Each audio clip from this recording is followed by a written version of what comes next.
Shalom, shalom, shalom, shalom, mes bien-aimés frères et sœurs, de partout où vous êtes, soyez bénis, que la joie de l'évangile vous comble et que la paix de notre Seigneur soit notre partage, de partout où vous êtes, depuis votre position. Vraiment, soyez bénis, ravis de vous avoir en ligne et bienvenue sur cette émission qui est une édition spéciale pour justement, ça veut dire qui est relatif à l'actualité, qui est donc la fête du 1er mai.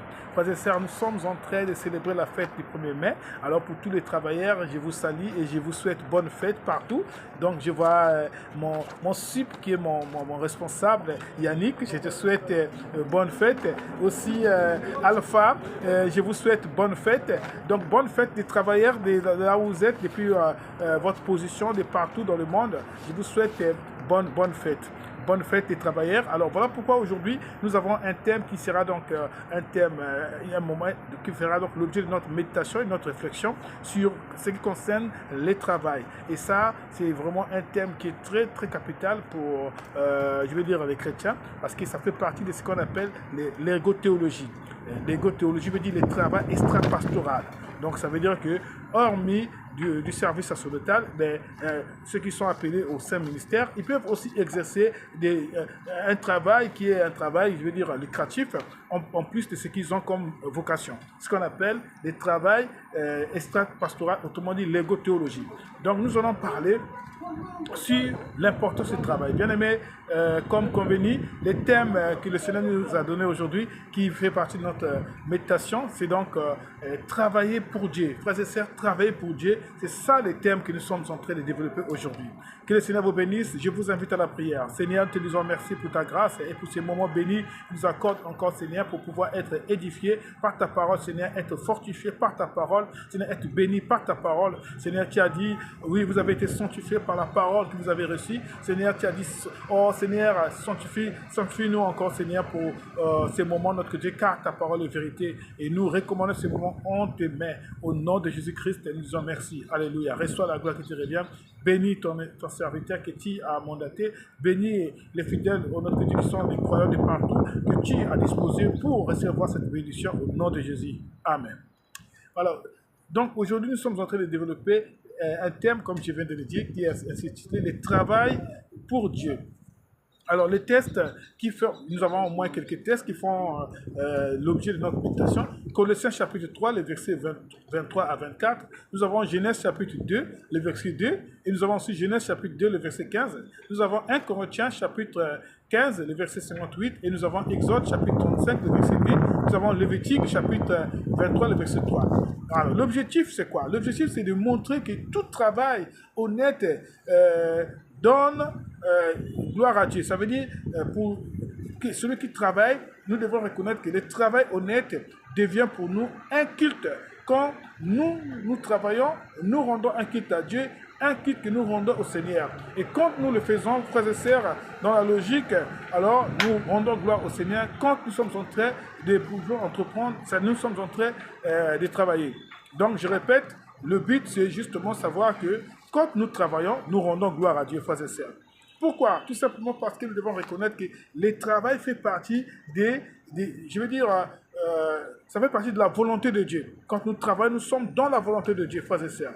Alors, pour le 1er mai, c'est la fête des travailleurs et partout dans le monde, il y a eu des journées fériées, les travailleurs ont défilé, les travailleurs ont célébré, ils ont vraiment fait des célébrations en ce qui concerne cette journée. Alors donc, si aujourd'hui, nous également, nous pouvons célébrer le travail pour beaucoup, mais pour certains, le travail, c'est comme un signe de malédiction. Quand on parle de travail, pour certains, ils voient la galère, d'autres personnes voient des patrons difficiles, d'autres personnes voient la peine qui se trouve dans le travail, d'autres personnes, c'est le chômage, frères et sœurs.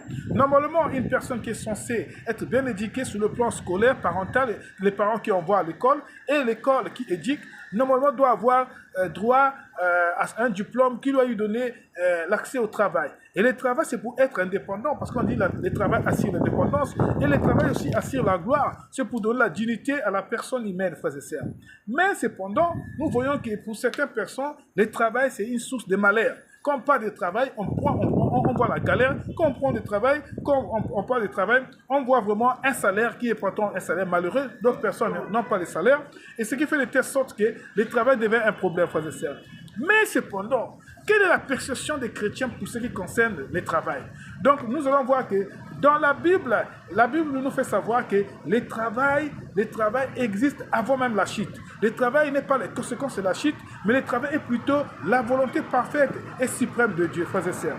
Nous avons par exemple dans Genèse chapitre 2, le verset 2, où la Bible dit que Dieu a mis Adam au jardin pour le cultiver et le garder. Ça veut dire que Adam n'était pas créé pour être oisif, mais Adam était créé pour être aussi travailleur. Et pour travailler, pourquoi? En tant que, je veux dire, un être qui devait être actif, frères et sœurs. Voilà pourquoi la Bible dit Adam est appelé pour cultiver et garder. Cultiver et garder, ça fait partie du travail que Dieu a donné à Adam. Mais pourquoi Dieu a donné à Adam ce travail? Parce que Dieu lui-même, il est travailleur dès le début. La Bible dit que Dieu créa. Le Dieu créa veut dire que Dieu était en œuvre pour pouvoir créer la création ou l'univers. La Bible dit que Dieu a créé et Dieu a travaillé pendant 6 jours, frères et sœurs. 6 jours, Dieu était en activité, 6 jours, Dieu était en œuvre. C'est justement pour donner la vie à tout ce qui existe, frères et sœurs. Donc, Dieu lui-même, il est travailleur. La Bible dit que le 7e jour, Dieu se reposa. Ça veut dire que Dieu aussi avait droit,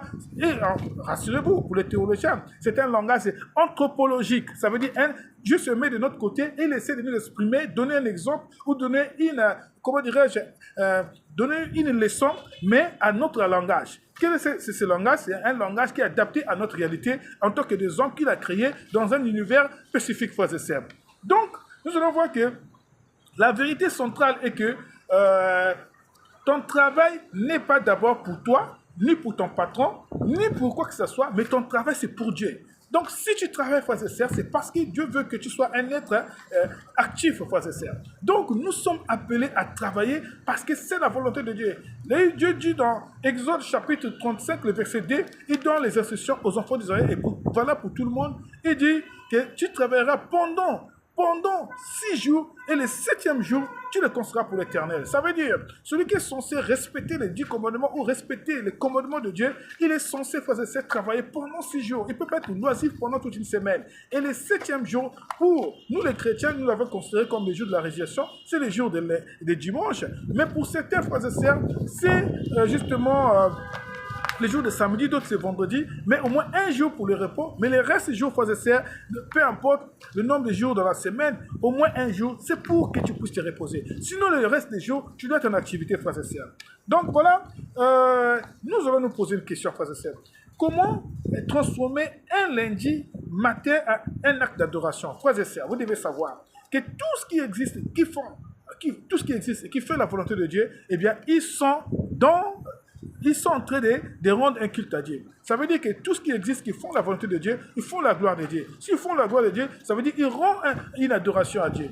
Ça veut dire que tu dois savoir, frères et sœurs, tant que tu travailles, frères et sœurs, tu rends un culte à Dieu. Tu rends un culte d'adoration, frères et sœurs. Tu dois savoir que le fait que tu obéis au travail et le fait que tu te mets dans le travail, le fait que tu es actif dans le travail, ça veut dire que tu es en train de faire la volonté de Dieu. Parce que la volonté de Dieu a dit que tu travailleras pendant 6 jours. Le fait que tu obéisses, le fait que tu fais un travail pour accomplir la volonté de Dieu, frères et sœurs, ça veut dire que tu es en train de rendre un culte à Dieu. Alors, je voulais te poser la question. Est-ce que tu sais que toutefois que toi, tu te mets debout, frères et sœurs, les jours que tu te mets lundi, tu penses que tu pars travailler parce que tu étais dimanche à l'église, tu penses que le dimanche tu es à l'église, c'est les jours que tu as adoré, mais est-ce que tu le sais que les jours et que tu pars pour travailler le lundi, qui est le premier jour de la semaine, pour engager une journée ouvrable pour le travail, est-ce que tu sais que tu rends un culte à Dieu?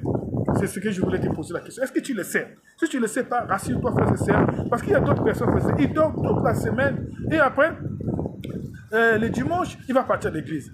Donc, pendant ce temps, tu es parti à l'église pour rendre un culte, mais est-ce que tu as respecté la parole que tu travailles pendant 6 jours? Parce que si tu vas le 7e jour pour aller adorer, mais cependant, tu dois savoir que tu n'obéis pas totalement à la volonté de Dieu. Parce que la volonté de Dieu veut que tu dois aussi être en exercice, tu dois être en activité pendant 6 jours. Donc, pour rendre un culte véritable à Dieu, il faudrait que tu fasses au moins 6 jours de travail, tu es en activité, tu es occupé, tu es vraiment en exercice, et le 7e jour, tu te mets en repos, frères et sœurs. Donc, le lundi, quand tu te lèves, frères et sœurs, tu es en train de rendre un culte parce que tu es en train d'accomplir la volonté parfaite de Dieu, frères et sœurs. Oui. Alors, Dieu valorise le travail, frères et sœurs. Alors, tu dois savoir que tu ne travailles pas pour toi-même, tu ne travailles pas pour tes collègues, mais tu travailles parce que tout simplement, Dieu est d'abord lui-même le premier à être un bon travailleur. C'est comme nous l'avons dit tout à l'heure dans Genèse chapitre 1, la Bible dit, au commencement, Dieu créa. Donc, ça veut dire qu'au commencement, Dieu créa, ça veut dire que Dieu était en œuvre dès le début. Il était un travailleur et il est un bon exemple d'un bon travailleur. Ça veut dire quoi? Ça veut dire que si nous avons besoin d'un gros mot pour comprendre le travail, eh bien, nous allons comprendre que le mot commence par tout ce qui met en activité l'homme en train d'effectuer quelque chose pour s'occuper et pour avoir soit un profit ou soit justement pour s'occuper, pour se nourrir, pour se prendre soin ou pour son plaisir. Et c'est ce qu'on peut appeler aussi le travail, frères et sœurs. Donc, la Bible parle du travail. Et on va voir l'exemple de notre Seigneur Jésus. La Bible dit que Jésus était un charpentier. Est-ce que vous savez que Jésus fut charpentier pendant 30 ans? 30 ans, Jésus a travaillé en Nazareth comme charpentier. Et donc, 3 ans après, Jésus est entré dans le ministère. Frères et sœurs, beaucoup de gens ont connu Jésus comme un charpentier qui les a certainement rendu des services. En tant que travailleur. Parce que chez les Juifs, un enfant qui est un aîné, ou même tout garçon, ils doivent apprendre le métier de leur père. Voilà pourquoi Jésus a appris le métier de son père qui est charpentier. Frères et sœurs, et vous allez voir les Simon et les autres, ils ont appris le métier de leur père qui était des pêcheurs, parce qu'ils étaient des pêcheurs à côté de leur père. Ils ont appris le métier qu'on appelle donc Monsieur Jonas, qui était le père de Simon, ou on dit Simon, fils de Jonas. Comme quoi, ils étaient tous des pêcheurs à cause de quoi? À cause de l'héritage du métier qu'ils ont appris auprès de leurs parents. Frères et sœurs, je voulais te demander une question. Si toi, papa, tu ne mets pas ton enfant à l'école, tu ne veux pas éduquer tes enfants, et tu as un métier, tu ne peux pas donner ton métier aux enfants, qu'est-ce que tu penses de l'avenir de tes enfants, frères et sœurs? Donc, déjà, si vous voyez que dans une famille, il n'y a pas la discipline, où les enfants tous ont fait l'école, où les parents ne savent pas comment être rigoureux envers les enfants, c'est-à-dire être dur envers les enfants, frères et sœurs, et les enfants ne sont pas bien éduqués, bien instruits, bien disciplinés, frères et sœurs, c'est déjà l'avenir perdu pour l'avenir de ces enfants, frères et sœurs. Pourquoi? Parce que tout simplement, c'est d'abord l'école, et l'enfant qui est censé être à l'école doit être éduqué dans le sens où de pouvoir suivre une bonne formation des bases, éducation parentale et aussi éducation scolaire. Et c'est impératif pour les parents de pouvoir mettre et surveiller les enfants jusqu'à encadrer les enfants jusqu'à finir les études, frères et sœurs. Et finir les études, avoir des diplômes dans l'intérêt de pouvoir attendre un bon travail. Frères et sœurs, c'est ce que Dieu veut, frères et sœurs. Donc nous allons voir cela. Et on nous dit aussi que, frères et sœurs, Paul aussi fit un travailleur. Paul qui était appelé au sein ministère, il était apôtre, évangéliste, missionnaire, mais il était aussi faiseur de tentes. Alors là, nous allons par exemple dans Actes chapitre 16, le verset 3. Donc, frères et sœurs, si vous êtes appelé en tant qu'homme de Dieu, si vous avez un métier, frères et sœurs, vous avez aussi intérêt de pouvoir exercer même votre métier, tant que vous êtes appelé au sacerdoce. Parce que beaucoup de gens pensent que dans la nouvelle alliance, on est toujours censé être comme ceux qui étaient à l'époque de l'ancienne alliance, où ceux qui sont appelés au ministère, eh bien, c'était les lévites, c'est-à-dire dans le sacerdoce, ne doivent plus jamais travailler. Ils étaient consacrés pour s'occuper des affaires de Dieu dans le temple. Pour ça, ce n'est pas la même chose. Chez nous, ça change de contexte. Si vous êtes dans un milieu où il n'y a pas assez de fidèles, où vous n'avez pas assez d'occupations dans le sens du ministère, et vous pouvez faire autre chose pour vous prendre en charge, mais vous pouvez, qui ne mettez pas en portefeuille votre ministère, frères et sœurs, vous pouvez travailler comme nous autres, ce que nous faisons ici, frères et sœurs. Donc, nous travaillons en même temps, nous exerçons le ministère. Frères et sœurs, il y a beaucoup de serviteurs qui confondent cette partie. Ils sont arrivés dans un contexte environnemental où l'Église n'a pas assez de moyens pour leur donner un salaire, où l'Église n'a pas un moyen pour pouvoir prendre en charge un serviteur, mais ils obligent seulement que l'Église puisse la soutenir. Soit ils ne veulent pas travailler, faire autre chose qu'ils peuvent faire, parce que tout simplement ils disent que non, je suis appelé au ministère, donc je dois tout abandonner. Frères et sœurs, ici on nous parle de Paul qui était en même temps ministre du Seigneur et en même temps aussi travailleur, parce que je vous ai dit que chez les Juifs c'était impératif, c'était obligatoire. Un enfant qui est censé être un homme, il doit avoir un métier. Et le métier, c'était le métier de leurs parents qu'il héritait. Donc Paul, lui, il était justement faiseur de tentes à cause de quoi? Par rapport à ce qu'il avait reçu de ses parents comme héritage du métier qui était faiseur de tentes. Et donc Paul, quand il arrivait à un niveau où il était en train d'implanter l'église, il était en train d'évangéliser, s'il se trouve dans un coin où l'église n'a pas de gens, l'église n'a pas de moyens, où l'église, frères et sœurs, est pauvre, lui-même il était obligé, parce qu'il devait vivre, il devait prendre charge de lui. ça veut dire à souvenir à ses besoins, il était obligé de travailler de ses mains. Voilà pourquoi Paul dit que si quelqu'un ne travaille non plus, il ne doit pas manger. Et donc, si vous avez reçu quelqu'un chez vous, un jour, 3 jours, il ne veut pas travailler, vous devez le chasser. Soit vous devez le priver de manger. Parce qu'il dit, nous avons donné un exemple. Quand nous sommes arrivés, on prêchait l'évangile, on ne veut pas montrer l'image de l'argent, on était obligé de montrer la gratuité de l'évangile. Et nous étions obligés nous-mêmes de nous prendre en charge, tout comme nous avons démontré à l'église que l'évangile n'est pas pour des paresseux, pour des faibles ou pour des pauvres, mais pour des gens qui doivent savoir se prendre en charge, travailler. Alors, je voulais te poser une question. Toi qui es appelé aujourd'hui, qui dis j'ai une vocation, pourquoi que j'ai une vocation, tu dois tout abandonner, frères et sœurs. Qui t'a demandé d'abandonner ton travail? Est-ce que c'est Dieu ou c'est toi-même? Frères et sœurs, quand le Seigneur te demande d'abandonner ton travail, lui-même il prendra soin dans le sens où il va te donner une opportunité qui va faire que tu puisses vivre sans pour toi fournir des efforts, frères et sœurs. Mais si tu veux toi-même te livrer à la pauvreté en disant que c'est le Dieu qui me rend pauvre, c'est faux, frères et sœurs. Si tu as des capacités, si tu es dans un milieu où l'église est pauvre, où il y a des opportunités de travailler, tu dois travailler, frères et sœurs. Frères et sœurs, si tu arrives à un niveau où vous êtes, même s'il y a beaucoup de gens, mais ils n'ont pas de moyens, frères et sœurs, toi-même tu peux créer des activités qui vont te permettre de survivre, en fait de pouvoir amener à bien ton évangile ou ton ministère, frères et sœurs. Voilà, donc ça c'est pour les hommes de Dieu, frères et sœurs de le Seigneur. Alors nous allons comprendre une chose, frères et sœurs. Est-ce que le travail c'est une malédiction? Parce que beaucoup de gens pensent que le travail est synonyme de malédiction, frères et sœurs. Le travail est un mandat, pas une malédiction. Nous devons savoir. La Bible. Beaucoup de gens aujourd'hui, quand ils voient le travail, ils pensent que c'est une punition que Dieu a donnée à l'homme. J'ai bien dit que le travail, c'est la volonté suprême de Dieu parce que le travail a existé avant la chute. Dieu lui-même l'a travaillé et il a conseillé l'homme, il a recommandé l'homme de travailler, frères et sœurs. Et il a mis l'homme sur la terre dans l'objectif de pouvoir travailler, frères et sœurs. Donc, nous allons voir que la malédiction en Genèse 3 n'est pas le travail, mais c'est la peine dans le travail. Quand l'homme est tombé dans le péché, Dieu a maudit l'homme dans le sens de pouvoir lui infliger de la peine dans le travail. Ça veut dire, frères et sœurs, quand nous travaillons avec le Seigneur, nous avons la joie de travailler. Le travail procure le bonheur. Le travail procure, frères et sœurs, la gloire, la dignité, frères et sœurs, l'indépendance de pouvoir être libre, frères et sœurs, la stabilité, frères et sœurs. Mais seulement, le travail, quand nous ne sommes pas avec le Seigneur et quand nous sommes, frères et sœurs, dans une situation, frères et sœurs, de pécheurs, ou soit nous faisons le travail qui n'est pas honorable, qui ne rend pas gloire à Dieu, frères et sœurs, eh bien, ce sera une source de peine pour nous. Frères et sœurs, ce sera une source de peine, frères et sœurs. Le travail devient une source de peine quand la source est le péché, frères et sœurs. Quand nous faisons du travail, parce que la Bible dit, le travail, et c'est une bénédiction, c'est un kit pour rendre à Dieu. Or, il savait que c'est un faux travail, c'est un travail qui est malhonnête ou un travail qui ne glorifie pas Dieu, eh bien, ça sera plus une source de malédiction qu'une source de bénédiction. C'est là où on va voir que le travail va devenir une peine. Pourquoi? Parce que la Bible dit que c'est la bénédiction de l'Éternel qui enrichit, elle s'ensuit d'aucun chagrin. Or, si le travail devient une source de chagrin, ça veut dire que nous devons nous questionner, nous remettre en cause sur la façon de travailler, frères et sœurs. Beaucoup de gens ne travaillent pas parce qu'ils sont convaincus de leur travail, parce qu'ils sont contents de travailler, mais beaucoup de gens travaillent malgré eux. Ils ne travaillent pas par obligation, ils ne travaillent pas malgré eux, comme je le dis, mais ils ne travaillent pas par amour. Alors que nous devons travailler pour comprendre que nous sommes appelés à nous prendre en charge, par exemple personnellement, à prendre en charge pour assumer nos besoins, pour être des hommes responsables, à prendre en charge aussi nos familles. Pour nous qui sommes dans une famille avec des parents, nous sommes avec une femme et des enfants. Nous devions être des hommes responsables, frères et sœurs, qui doivent assurer tout, parce que c'est ce que Dieu veut pour notre bonheur, frères et sœurs. Alors donc, il n'y a pas à confondre la malédiction et le bonheur qui se trouve dans le travail, frères et sœurs.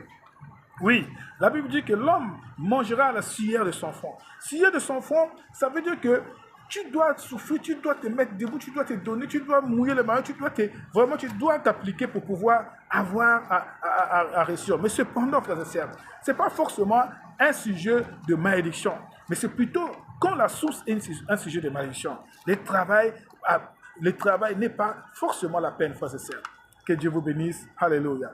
Oui, si Dieu valorise le travail, alors la question n'est pas si on travaille pour ou comment. Frères et sœurs, si Dieu valorise le travail, la question est que comment nous travaillons et pour qui nous travaillons. Nous devons savoir que nous travaillons d'abord pour Dieu parce que c'est la volonté de Dieu. C'est la volonté de Dieu comme je viens de le dire. Et si même nous pouvons être fonctionnaires, frères et sœurs, nous pouvons toujours être conscients et savoir respecter ce qui était comme notre travail dans la fonction publique. Pas parce que c'est la fonction publique qu'on ne voit pas peut-être les directeurs, on ne voit pas les chefs du personnel, on ne voit pas peut-être les ministres, mais on voit plutôt Dieu qui nous a établi la frères et sœurs. Nous avons de ces gens qui fuient le travail, qui vont faire autre chose, qui dorment à la maison, mais qui viennent seulement prendre l'argent de la fonction publique. Pourquoi? Parce qu'ils se disent que je suis fonctionnaire. D'autres se trouvent ailleurs. Et pendant ce temps, on le cherche dans son poste, il n'est pas là, il n'assure pas, mais il vient quand même réclamer l'argent.